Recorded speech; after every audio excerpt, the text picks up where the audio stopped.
गुरुग्राम और करनाल की तस्वीरें कुछ और कहती हैं। यहाँ प्रशासन लगातार एक्टिव मोड में है। प्रशासन आगामी बरसाती सीजन के मद्देनजर जलभराव की समस्या को रोकने के लिए शहर के नालों की सफाई और मरम्मत का काम युद्ध स्तर पर कर रहा है। करनाल में तो डीसी डॉक्टर अनंत कुमार शर्मा ने शहर के प्रमुख नालों का औचक निरीक्षण किया। उन्होंने अधिकारियों को निर्देश दिए कि 30 जून से पहले शहर के सभी छोटे बड़े नालों की पूरी सफाई कर हाल में सुनिश्चित की जाए।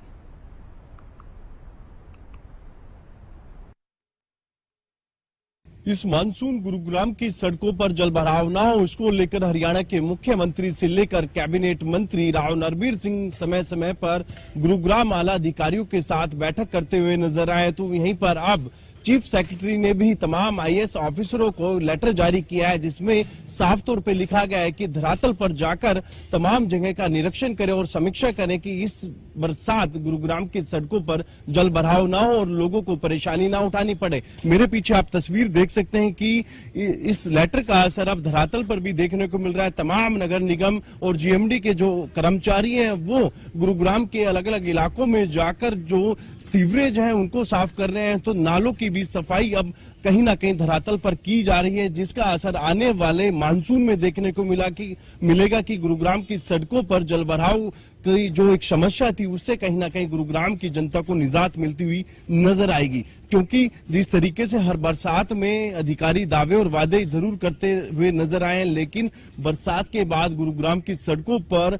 वही जलभराव और उस जलभराव की वजह से कहीं ना कहीं लोगों को जाम का भी शिकार होना पड़ता था। तो जाहिर तौर पर तस्वीरें आप देख सकते हैं कि किस तरीके से धरातल पर अब जो प्रशासन है वो कहीं ना कहीं काम करता हुआ नजर आ रहा है। जहां एक तरफ नालों की सफाई की जा रही है तो दूसरी तरफ जो सीवर के मेन होल है उनको भी कहीं ना कहीं बारीकी से साफ किया जा रहा है कि इस बरसात में जो पानी की निकासी है वो पर्याप्त हो सके, बेहतर हो सके और सड़कों पर जलभराव ना हो, जिससे कि लोगों को परेशानी ना उठानी पड़े। क्योंकि हर बरसात में आलम यही रहता है कि हर बरसात के बाद कहीं ना कहीं गुरुग्राम की सड़कों पर जलभराव देखने को मिलता है। तो वहीं पर उस जलभराव की वजह से घंटों लोगों को जाम में फंसा रहना पड़ता है, जिसकी वजह से कहीं ना कहीं गुरुग्राम की जो एक छवि है वो कहीं ना कहीं इंटरनेशनल लेवल पर भी धूमिल होती नजर आई है। बहरहाल अब देखना यही होगा कि जिस तरीके से हरियाणा के मुख्यमंत्री नायब सैनी लगातार गुरुग्राम के अधिकारियों के साथ बैठक करते हुए नजर आए, तो वहीं पर कैबिनेट मंत्री राव नरबीर भी सख्त लहजे में कहीं ना कहीं अधिकारियों को जरूरी दिशा निर्देश देते हुए दिखे। अब इन बैठकों के बाद धरातल पर इस तरीके की कार्रवाई आप समझ सकते हैं कि उन बैठकों का जो दौर था उसके बाद अब अधिकारी धरातल पर काम करते हुए नजर आ रहे हैं। साथ ही साथ जिस भी एरिया के अंदर जलभराव होगा तो उसी अधिकारी की ये जवाबदेही होगी कि कारण बताओ नोटिस भी दिया जा सकता है। क्योंकि पहले ही हरियाणा के कैबिनेट मंत्री राव नरबीर सिंह ने साफ कर दिया था कि इस बारिश में यदि सड़कों पर जलभराव हुआ तो उसी अधिकारी की जवाबदेही होगी, उसको कारण बताओ नोटिस भी दिया जा सकता है।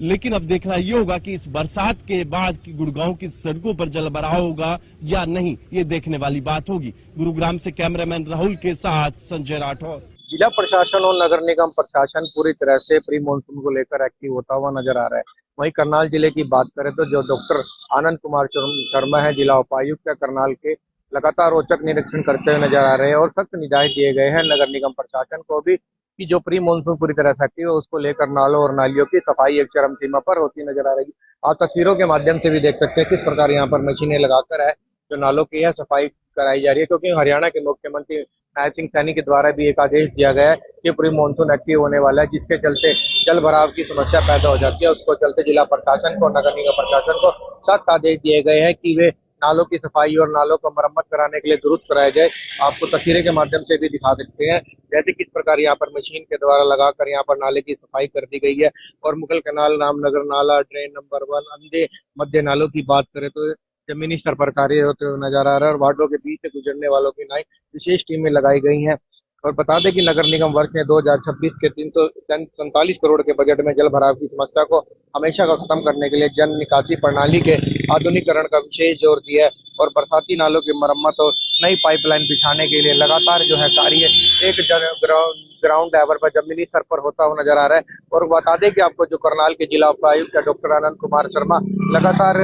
औचक निरीक्षण करते हुए नजर आ रहे हैं और सख्त हिदायत दी गई है कि नालों की सफाई एक चरम सीमा पर होनी चाहिए। क्योंकि देखा जा रहा है कि जिस प्रकार से कहीं ना कहीं बात करें तो अभी 15-20 दिन पहले बारिश हुई थी, जिसके चलते करनाल सिटी की स्मार्ट सिटी की पूरी तरह से पोल खोल दी थी, क्योंकि देखा है कई जगह पे जल भराव की स्थिति पैदा हो गई थी, जिससे कि जो आज जनजीवन है पूरी तरह से अस्त व्यस्त हो गया था। क्योंकि देखा जा रहा है कि अगर पानी खड़ा होगा तो कहीं ना कहीं स्वास्थ्य विभाग की बात करें तो वो भी पूरी तरह से अलर्ट मोड है, और जिसके चलते अगर पानी इकट्ठा होगा तो कहीं जो बीमारियां उत्पन्न हो सकती है, जैसे बात करें जॉन्डिस की, मलेरिया की, हैजा की, कई प्रकार की जो है समस्याओं का स्वास्थ्य विभाग को सामना करना पड़ सकता है, जिससे कि लगातार ओपीडी की संख्या भी बढ़ सकती है। इसके चलते जिला प्रशासन, स्वास्थ्य विभाग और नगर निगम प्रशासन भी पूरी तरह से सख्त मोड पर, और कई टीमें भी औचक निरीक्षण के लिए लगाई गई हैं, और जहां पर नाला कहीं टूटा हुआ है तो उसकी मरम्मत के लिए भी यहाँ पर